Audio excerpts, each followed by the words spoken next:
G'day, my name's Andrew Leigh.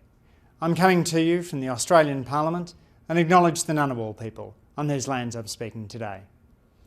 I served as one of the commissioners on the Global Commission on Evidence and will particularly be focusing today on the importance of getting evidence structures right in domestic policy making.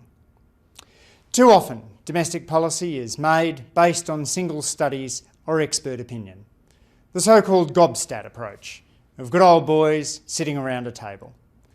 The Evidence Commission report reminds us of the value of focusing on evidence syntheses rather than single studies, and in raising the evidence bar so we have credible counterfactuals in the programs we're evaluating. In Australia, we're keen to raise the standard of evidence right across the board. The work of the Living Evidence Consortium, done by my fellow Australian Commissioner Julian Elliott and his collaborators, has been instrumental in showing us how we can have these evidence syntheses updated in real time. We need to allow that approach to flow across other areas of policy. The government needs to do a better job not just of using evidence, but also of producing it.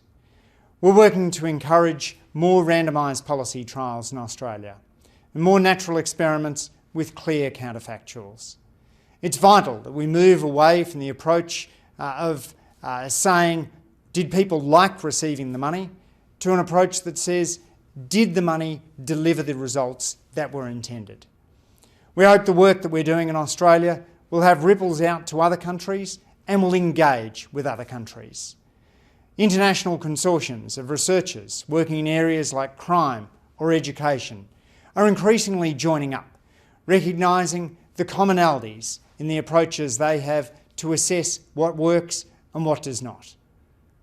One of the questions I often ask researchers and policymakers is, what's the last thing you changed your mind on? Being willing to adjust course when new evidence comes in is a hallmark of good use of evidence. I hope the Evidence Commission report will shape a world in which we're readier to listen to high quality evidence, are more willing to use it in our own lives, whether that's from looking at the best programs to start an exercise regimen, to looking at how governments can best attempt to reduce crime. The Evidence Commission report is a powerful set of indicators. I've found it enormously valuable to be part of its production, and it's a report that I recommend to people on a regular basis. I look forward to the conversation continuing, because building the evidence base is a task that's never done, and one that each of us can commit ourselves to in our lives, working with our domestic governments and engaging as a global community.